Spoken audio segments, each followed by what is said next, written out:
एक लड़की अपने परिवार के लिए सब्जी खरीदने के लिए सब्जी मंडी में जाती है। वहाँ पर उसके हाथ में थैला था और वह इधर उधर सब्जी खरीदने के लिए एक जगह ढूंढ रही थी जहाँ से वह स्टार्ट करे। और तभी अचानक से उसकी नज़र एक लड़के पर पड़ती है जो कि मंडी में ही तरबूजों का ठेला लगाकर खड़ा हुआ था और ज़ोर ज़ोर से आवाज़ लगाकर अपने तरबूजों को बेचने की कोशिश कर रहा था। जैसे ही वह लड़की उस लड़के को देखती है तो उसके बाद वह पूरी तरह से हैरान और परेशान सी हो जाती है और अपने चेहरे को ढककर सीधा उस तरबूज वाले के पास पहुंच जाती है और वहां जाकर उससे इधर उधर की बातें करने लगती है। कुछ देर उन दोनों में बातें होती हैं और बातों के दौरान अचानक से वो लड़की उस तरबूज बेचने वाले के पैरों को पकड़कर रो रो कर उससे माफ़ी मांगने लगती है। कौन थी वह लड़की और किस वजह से उस तरबूज बेचने वाले के पैरों को पकड़कर उससे माफ़ी मांग रही थी, पूरी सच्चाई के बारे में जानने के लिए वीडियो को अंत तक जरूर देखें। उत्तर प्रदेश गाजियाबाद के अंदर एक स्नेहा नाम की लड़की रहा करती है जिसके परिवार में उसके माता पिता हैं, एक बड़ा भाई है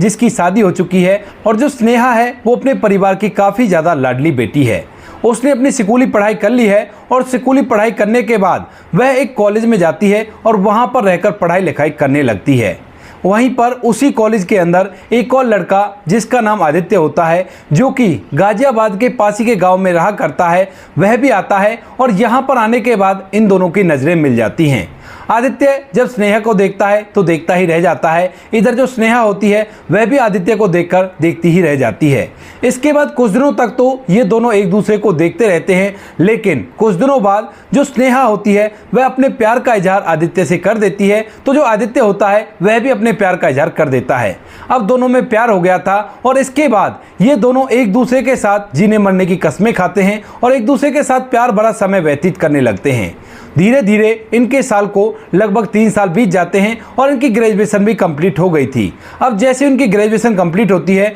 तो इसके बाद जो स्नेहा होती है वह आदित्य से शादी के लिए कहने लगती है और इसके बाद जो आदित्य होता है वह भी इस बात के लिए एग्री हो जाता है। दोनों अपने अपने घर वालों से बात करते हैं, लेकिन जैसे स्नेहा के पिता आदित्य के घर वालों के बारे में सुनते हैं तो एकदम से उससे मना कर देते, कहते कि बेटी वो हमारे लेवल के लोग नहीं है और उनसे हम तुम्हारी शादी नहीं करा सकते। लेकिन स्नेहा अपने घर की लाडली बेटी थी तो इसी बात का वह फ़ायदा उठाती है और अपने पिता से नाराज़ होकर बैठ जाती है और कहती है कि जब तक आप हामी नहीं भरोगे तब तक मैं ना तो आपसे बात करूंगी और ना ही खाना खाऊंगी। अब जब माँ बाप बेटी की जिद को देखते हैं तो उसके बाद वह भी इस बात को समझ जाते हैं और बेटी की जिद के अनुसार उसी लड़के से उसकी शादी करने के लिए तैयार हो जाते हैं। माँ बाप की रजामंदी से ये शादी होने को तैयार हो जाती है। इधर जो आदित्य के माता पिता हैं वह भी इस बात के लिए तैयार हो जाते हैं और दोनों घर वाले मिलकर दोनों की धूमधाम से रीति रिवाजी के साथ शादी करवा देते हैं।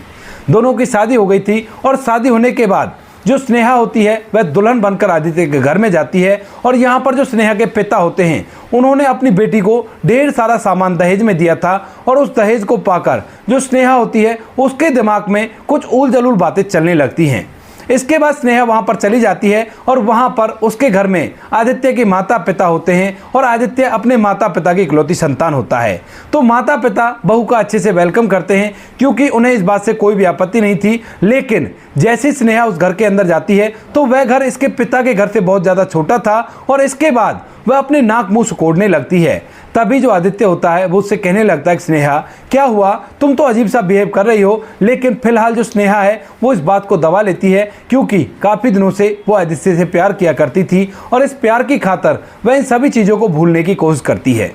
इसके बाद जो स्नेहा होती है वहाँ पर एडजस्ट करती है, लेकिन घर के ज़्यादातर किसी भी काम में कोई भी हाथ नहीं बटाया करती है और महारानियों की तरह घर में रहा करती है। स्नेहा की जो सास होती है वह उसकी इस बात को माफ़ कर देती है और सोचती है कि कोई बात नहीं, लड़की पढ़ी लिखी है और शायद कोई सरकारी नौकरी लगेगी तो इससे घर का काम करवाने से कोई भी फायदा नहीं है। यही सोचकर स्नेहा की सास उसे प्यार से घर के अंदर रखती है, लेकिन इस प्यार का वो उल्टा मतलब निकाल लेती है और समझने लगती है कि मैं अमीर घर की बहू हूँ ना, अच्छा खासा दहेज लेकर आई हूँ, तो इसी वजह से ये लोग मेरी सेवा पानी में लगे हुए हैं। धीरे धीरे उन दोनों की शादी को लगभग 6 महीने बीत जाते हैं और 6 महीने बाद अब जो स्नेहा होती है वह थोड़ी सी इन बातों से फ्रस्ट्रेट हो जाती है कि इतना छोटा सा घर है, क्योंकि वहाँ पर ज़्यादातर जो आदित्य के रिश्तेदार होते हैं वो आते रहते थे और जब भी आदित्य के रिश्तेदार वहाँ पर आया करते थे तो वह उसके बेडरूम में भी सोने के लिए बोल दिया करते थे, क्योंकि गांव का माहौल था और गांव में अक्सर ऐसा ही होता है। जब भी कभी आदित्य के मामा का लड़का या फूफी का लड़का आया करता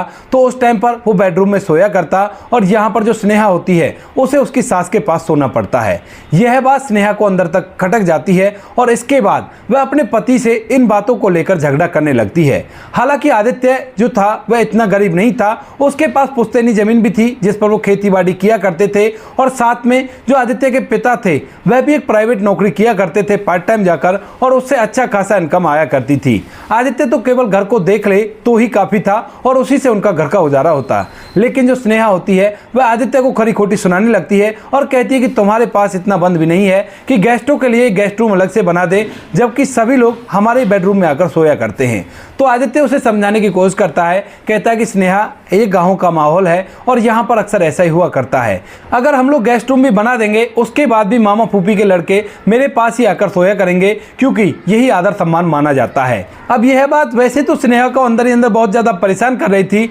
लेकिन फिर भी वह इस बात को ऐसी छोड़ती है और उसके साथ अपने जीवन को जीने लगती है। तभी अचानक से एक दिन स्नेहा की एक बेस्ट फ्रेंड होती है जो कि उसके साथ कॉलेज में पढ़ा करती थी, उसका फ़ोन उसके पास आता है और वह उसे अपने वीडियो कॉल पर अपनी अमीरी दिखाने लगती है। अपने घर के बड़े बड़े झूमर, घर के अंदर बहुत ज़्यादा स्पेस था, महंगे महंगे सोफे रखे हुए थे और बहुत ही अच्छे अच्छे डेकोरेशन के पीस रखे हुए थे। ऐसा कुछ स्नेहा के घर में नहीं था और यह बात देखकर अब स्नेहा का दिमाग पूरी तरह से खराब हो जाता है। जैसे आदित्य शाम के समय खेतों पर से काम करके वापस लौटता है तो उसी दौरान जो स्नेहा होती है वह आदित्य से लड़ाई करने लगती है और इसके बाद जो आदित्य होता है वो उसे जैसे तैसे चुप तो करा देता है, लेकिन अब स्नेहा ने मन बना लिया था कि उसे आदित्य के साथ नहीं रहना और इसी वजह से अब वह आदित्य के माता पिता का अपमान करने लगती है और इधर आदित्य का भी अपमान करने लगती है। जब बात कुछ हद से ज्यादा ही बढ़ जाती है तो उसके बाद एक दिन जो आदित्य होता है वह अपनी पत्नी को समझाने की कोशिश करता है, लेकिन जो स्नेहा होती है वह उल्टा उस पर चढ़ बैठती है और कहने लगती है कि तुम लोग गरीब लोग हो और तुम्हारे पास है ही क्या,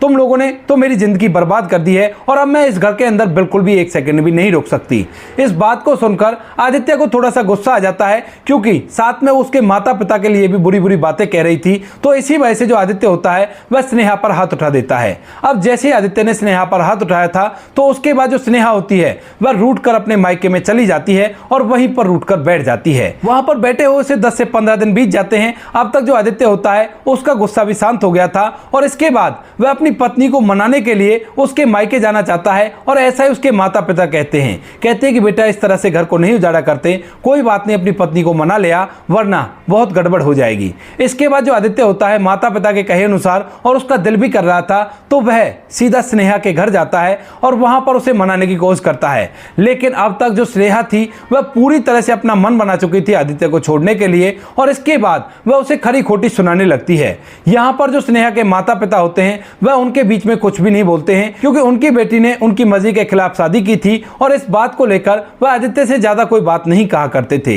यहाँ पर स्नेहा आदित्य के साथ जाने से मना कर देती है और कहती है कि मैं तुमसे डिवोर्स लूंगी और मैं तुम्हारे साथ बिल्कुल भी नहीं रह सकती। आदित्य कई बार उसे समझाने की कोशिश करता है लेकिन वो नहीं मानती। तो इसके बाद जो आदित्य होता है वो कह देता है कि ठीक है, अगर ऐसी बात है तो हम दोनों का अलग होना ही बेहतर होगा, क्योंकि इस तरह से जिंदगी पार नहीं होगी। ऐसा कहकर आदित्य वहां से वापस लौट आता है और इधर जो स्नेहा होती है वह अपने पिता से आदित्य से अलग होने के लिए कहने लगती है। अब पिता इस बात को सुनकर अपनी बेटी को समझाने की कोशिश करते हैं, कहते हैं कि बेटी देख, तेरा फैसला था शादी करने का तो मैंने तेरी शादी करा दी, लेकिन अब तू जो अलग हो रही है ये फैसला बिल्कुल उससे भी ज्यादा गलत है और ऐसा तुझे नहीं करना चाहिए। लेकिन स्नेहा अपने माता पिता की एक नहीं सुनती है और कह देती है कि उस घर में मैं बिल्कुल भी नहीं जाऊंगी, क्योंकि वो लोग काफी ज्यादा गरीब है और वहां पर मेरा समय व्यतीत नहीं होगा। इसके बाद जो स्नेहा के पिता हैं वह अपनी बेटी की बात को मानते हुए उससे कहते हैं कि ठीक है बेटी, अगर ऐसी बात है तो मैं पंचायत लेकर जाता हूं और वहां पर जाकर मैं बात करूंगा। ऐसा कहकर जो स्नेहा का पिता होता है वह वहां से पंचायत इकट्ठी करता है और सीधा आदित्य के घर पहुंच जाता है।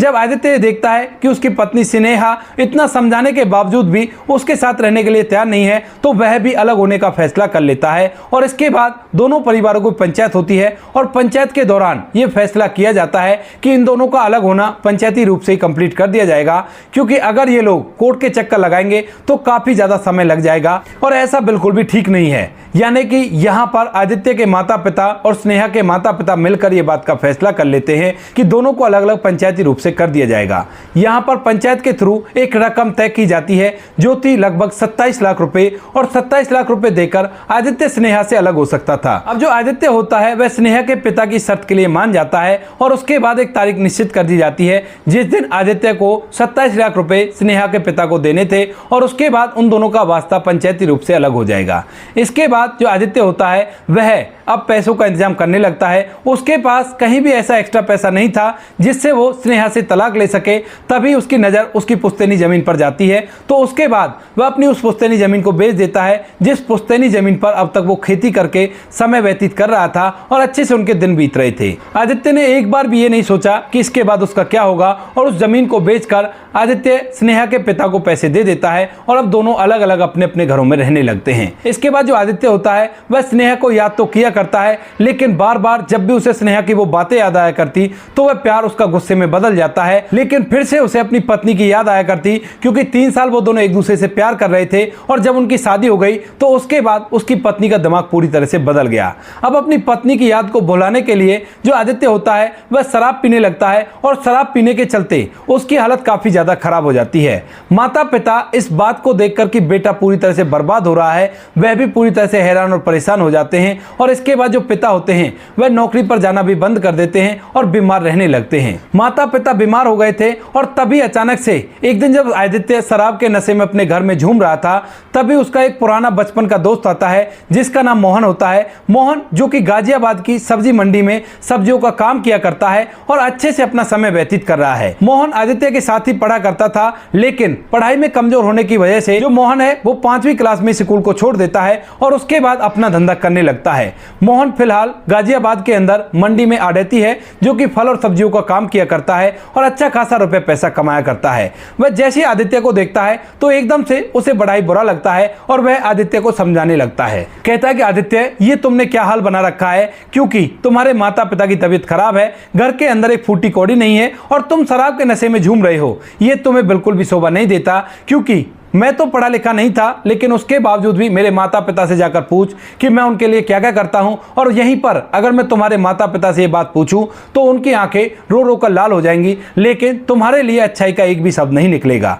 अब इस बात को सुनकर जो आदित्य होता है वह नशे में तो था, लेकिन उसे एकदम से ये बात फील हो जाती है अंदर तक, और वह सोचने लगता है कि शायद जो मोहन है वो सही कह रहा है, क्योंकि उसने अनपढ़ होते हुए भी अपने माता पिता का अच्छे से ख्याल रख रखा है। इसके बाद जो आदित्य होता है वह मोहन से कसम खाता है कि दोस्त, बहुत बड़ी गलती हो गई। जीवन में एक पत्नी आई थी और उस पत्नी की वजह से आफत लग गई, लेकिन आज के बाद मैं इसको हाथ तक भी नहीं लगाऊंगा, और तू मुझे कोई ऐसी राह दिखा दे, क्योंकि मेरी पढ़ाई लिखाई तो पूरी तरह से फेल हो गई है और ना ही मुझसे इस तरह की नौकरी करी जाएगी। मैं कोई अपना ऐसा छोटा सा रोजगार कर लूँ जिससे अपने माता पिता की देखभाल कर लूँ और अपने जीवन को व्यतीत कर लूँ। तो जो मोहन होता है उसे गाजियाबाद की उसी मंडी के अंदर, जिसके अंदर वो आढ़ती किया करता है, वहीं पर सब्जियों का काम करने के लिए कहता है, और कहता है कि बहुत आसान है और बहुत अच्छे से काम हो जाया करता है, और मैं भी तो वहां पर रहूंगा और तुम्हारा अच्छे से ख्याल रखूंगा। तू ऐसा कर, मेरे साथ वहां पर चल और वहीं पर अपने माता पिता को ले चल, कोई भी कैसी भी दिक्कत नहीं है। इसके बाद जो मोहन होता है वह आदित्य को अपने साथ वहां पर ले जाता है और वहीं पर रखकर उसका सब्जियों का काम चलवा देता है। अब जैसे उसका सब्जियों का काम चलता है तो आदित्य को थोड़ी सी खुशी मिली थी, लेकिन उसी दौरान उसे एक दुख भरी खबर भी मिलती है। दरअसल उसके पिता जो उसकी मां से ज्यादा बीमार रहा करते थे, उनका बीमारी के चलते देहांत हो जाता है, और यह खबर उसे अंदर तक तोड़ देती है। इसके बाद जो आदित्य होता है वह इस बात को लेकर परेशान तो होता है, लेकिन फिर भी वह अपनी जिंदगी को आगे बढ़ाने का फैसला करता है और वहां से अपनी मां को अपने साथ लेकर सीधा गाजियाबाद के अंदर ही एक किराए के कमरे में रहने लगता है और अपनी मां की देखरेख अच्छी तरह से करने लगता है। उसे लगने लगता है कि जैसे 2-3 महीने मैं अपने माता पिता से अलग हुआ हूं, तभी मेरे पिता की मौत हुई है, वरना ऐसा नहीं हो पाता। तो इसी वजह से अब अपनी मां को अपने साथ रखता है और रोज सुबह शाम उनकी अच्छे से देखभाल किया करता। धीरे धीरे उसका काम अच्छे से चलने लगता है और यहाँ पर वह अपने जीवन को अब अच्छी तरह से जीने लगता है। मंडी के अंदर तरबूज आ जाते हैं, गर्मियों का समय था और तरबूजों में अच्छी खासी बचत होने वाली थी, तो इसी वजह से जो मोहन होता है वह उसे तरबूज बेचने की सलाह देता है। और यहाँ पर जो आदित्य होता है वो अपने ठेले पर तरबूज रख के जोर जोर से आवाज लगाकर मंडी के अंदर तरबूज बेचता है, क्योंकि उसे अब तक काफी ज्यादा एक्सपीरियंस हो गया था। इसी तरह से काम चल रहा था और तरबूज बेचते हुए जैसे उसे 2-3 दिन बीतते हैं, तभी अचानक से जो लड़की होती है स्नेहा, वह उसी मंडी के अंदर सब्जी सब्जी खरीदने के लिए थैला लेकर आ गई थी और जैसे वो आदित्य को यहाँ पर तरबूज बेचता हुआ देखती है तो एकदम से उसकी आंखें फटी के फटी रह जाती हैं और वो सोचने लगती है कि इतने बुरे दिन तो इनके नहीं आने चाहिए थे, फिर ऐसा क्या हो गया जो इसे यहाँ पर सब्जी बेचनी पड़ रही है। स्नेहा को नहीं पता कि इन्होंने अपनी जमीन बेचकर वो पैसे चुकाए थे जो पैसे उसके पिता ने अपने पास रख रखे हैं। यहाँ पर जो स्नेहा होती है वह आदित्य को देखकर बहुत कुछ सोचने लगती है, क्योंकि उसको उससे अलग हुए 2 साल हो गए हैं और 2 साल के अंदर उसने बहुत सारी बातें ऐसी देखी हैं जिन बातों को देखकर उसे लगने लगा था कि आदित्य का घर ही ठीक था और मैंने उनके साथ बहुत गलत किया है। वह उससे मिलकर माफी मांगना चाहती थी लेकिन उसकी हिम्मत नहीं हो रही थी और जैसे ही यहाँ पर वो देखती है तो इस बात से उस पर रहा नहीं जाता और वह अपने दुपट्टे से घूंघट लगाकर सीधा आदित्य के ठेले पर पहुंच जाती है और वहां जाकर पहले तो तरबूजों के बारे में उससे बात करने लगती है और पूछने लगती है कि क्या क्या रेट है और कैसे कैसे लग जाएंगे। तो जो आदित्य होता है वह उसे रेट बता देता है, लेकिन तभी जो स्नेहा होती है उससे उसके परिवार घर के बारे में पूछने लगती है और कहने लगती है कि आपकी क्या मजबूरी है जो आपको सब्जी बेचनी पड़ रही है, क्योंकि देखने से तो आप पढ़े लिखे लग रहे हो। तो जो आदित्य होता है वह उसे अपनी कहानी बताने लगता है, कहता है कि मेरी एक बीमार माँ है, उसकी देखरेख के लिए मुझे अलग से टाइम होता है और कभी कभार मैं सुबह से ही मंडी पर नहीं आया करता हूँ, तो इसी वजह से मुझे धंधा ही अच्छा लगा है ताकि मैं अपनी माँ की देखभाल भी कर सकूँ। इसके बाद वह उसकी शादी के बारे में उससे पूछने लगती है तो आदित्य बताता है कि शादी एक बार तो हो चुकी है लेकिन मेरी पत्नी मुझे तलाक देकर चली गई और वह हमें गरीब समझती थी। उसके बाद अब मैं अपनी माँ के साथ ही रहा करता हूँ और दूसरी शादी का ख्याल मेरे दिमाग में आता ही नहीं है, क्योंकि पहली पत्नी की यादें मुझे बार बार सताया करती हैं। अब जो स्नेहा होती है वो जैसे इस बात को सुनती है तो उसे लगने लगता है कि अब बात बन जाएगी और इसके बाद वह अपना घूंघट उठा देती है। अब जैसे वो घूंघट उठाती है तो आदित्य स्नेहा को देखते ही एकदम से पूरी तरह से हैरान हो जाता है और सोच विचार करने लगता है कि स्नेहा यहाँ पर मुझसे ये सभी बातें क्यों पूछ रही है और आखिर क्या कारण है। उसके बाद जो स्नेहा होती है वो कहने लगती है कि आदित्य अगर तुम्हें मेरी इतनी याद आया करती है तो क्यों ना हम दोनों एक साथ रहने लगे, क्योंकि मैंने भी अभी तक दूसरी शादी नहीं की है और मुझे मायके में रहकर पता चल गया है कि जिंदगी किसके साथ अच्छी तरह से बिताई जाती है। वहां पर मेरे भैया भाभी मुझे ताना मारा करते हैं और माता पिता जब तक उनके हाथों में घर का लेखा जोखा था तब तक तो अच्छी तरह से समय बीत रहा था, लेकिन अब समय बीतने में काफी ज्यादा कठिनाइयों का सामना करना पड़ रहा है। भाभी बार बार ताना मारा करती है और भैया भी भाभी के कहे अनुसार ही चला करता है। यह बात सुनकर आदित्य थोड़ी देर तक सोच विचार करता है, लेकिन तभी उससे कह देता है कि स्नेहा देखो अब जिंदगी में जो हो गया उसे भूल जाओ, लेकिन अब मैं तुम्हें अपना नहीं सकता क्योंकि तुमने मेरे साथ बहुत गलत किया है। इसके बाद जो स्नेहा होती है मंडी के बीचों बीच एकदम से उसके पैर पकड़ती है और रो रो कर उससे माफी मांगने लगती है। कहती है कि आदित्य मुझे माफ कर दो और मैं दोबारा से तुम्हारे साथ रहना चाहती हूँ, जितने भी पैसे तुमने हमें दिए थे उन सभी पैसों को वापस लौटा दूंगी। इसके बाद जो आदित्य होता है वो उससे अपने पैर छुड़ाता है और कहता है कि स्नेहा पहले तो दूर हो जाओ और इसके लिए मुझे पहले माँ से बात करनी होगी। अगर माँ इस बात के लिए अलाउ करती है तो उसके बाद मैं तुम्हें फोन करके बता दूंगा, तुम मुझे अपना नंबर दे जाओ। इसके बाद जो स्नेहा होती है वह इस बात के लिए तैयार हो जाती है और उसे अपना फोन नंबर देकर यहाँ से तरबूज खरीद के उसके पैसे देकर जाने लगती है, लेकिन आदित्य उन पैसों को लेने से मना करता है। तो स्नेहा कहती है कि कोई बात नहीं, अगर हम लोग एक नहीं हुए तो कम से कम तुम्हारा ये घाटा तो नहीं होगा, क्योंकि मैंने तुम्हें बहुत ज्यादा घाटा दे रखा है और मेरी वजह से ही तुम अपनी जमीन से हाथ धो बैठे हो। इसके बाद आदित्य उन फालतू पैसों को भी रख लेता है और शाम को जैसे ही वह अपने घर जाता है तो अपनी माँ को स्नेहा के बारे में बताता है। माँ जैसे स्नेहा के बारे में सुनती है तो उसके बाद उससे कहने लगती है कि बेटा अगर तेरी पत्नी आना चाहती है तो बेशक से उसको ले आ, क्योंकि मुझे पता है कि तू अपनी पत्नी के बिना नहीं रह सकता। भले उसने तेरे साथ कितना भी गलत किया हो लेकिन फिर भी तू बार बार उसे याद किया करता है और तू उसी को अपने साथ ले आ। इसके बाद जो आदित्य होता है